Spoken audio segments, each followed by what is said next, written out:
என்னை தேடும் இறைவனே, உம்மை நாடி வருகிறேன்.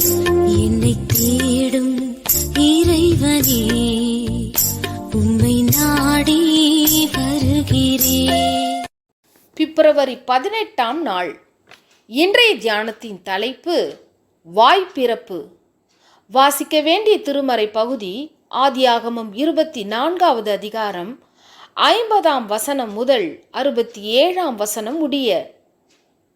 ஈசாக்கு தன் தாய்க்காக கொண்டிருந்த துக்கம் நீங்கி ஆறுதல் அடைந்தான். ஆதியாகமம் 24வது அதிகாரம் 67வது வசனம்.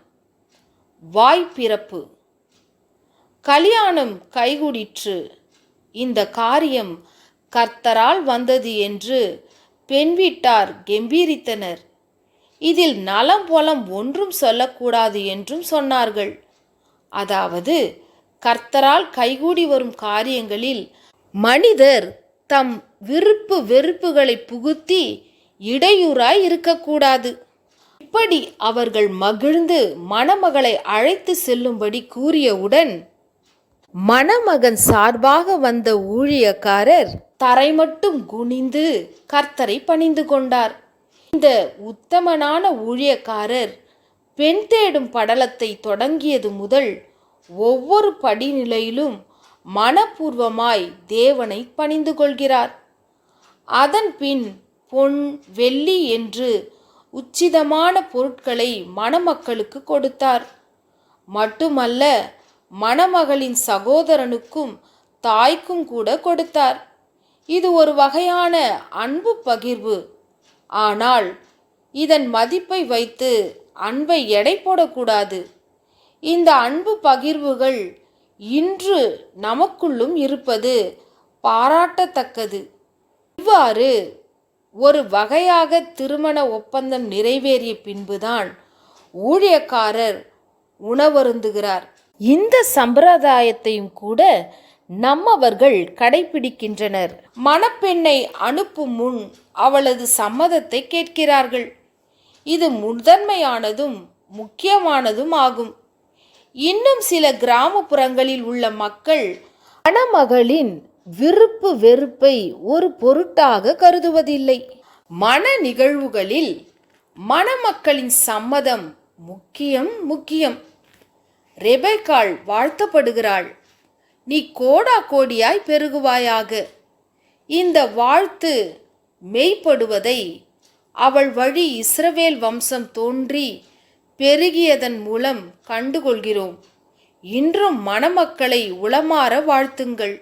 அன்பு நிறைந்த வாழ்த்துக்கள் நிச்சயம் பலிக்கும். மெசபத்தோமியாவை விட்டு ரெபெக்காள் புறப்பட்டு கானான் நாட்டுக்கு வருகிறாள். அன்றைய மணமுறை பாட்டம் இல்லாதது போலும். தியானிக்க வந்த ஈசாக்கிடம் ரெபெக்காள் ஒப்படைக்கப்படுகிறாள். தியானம். திருமணமாகாத ஈசாக்கு என்னும் வாலிபன் தினந்தோறும் தியானிப்பதற்காக சாயங்கால வேளையிலே திறந்த வெளிக்கு வருவான் போலும். ஈசாக்கிடமிருந்து இந்த தியான வழக்கத்தை நாமும் கற்றுக்கொள்ளலாம். காலையோ மாலையோ நமக்கு உகந்த ஒரு வேளையிலே தேவனை நோக்கி மனதை ஒருமுகப்படுத்துவது மிக நல்லது.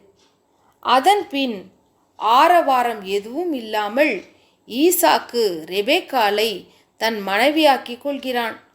இந்த திருமண உறவினால் அதுவரை அவனுக்குள் இருந்த தாய்க்காக கொண்டிருந்த துக்கம் நீங்குகிறது. ஆறுதல் அடைகிறான். வாழ்க்கை துணைவர்களின் அன்பு ஒருவருக்கொருவர் மனபாரத்தை நீக்கி மகிழ்ச்சி அடைய செய்யக்கூடியது. திருமணத்தில் மணமக்களின் விருப்பமும் பெரியோரின் மன நிறைவும் ஒன்றிணைய வேண்டும். திருமணத்தில் மணமக்களின் விருப்பமும் பெரியோரின் மன நிறைவும் ஒன்றிணைய வேண்டும். ஜெபம்.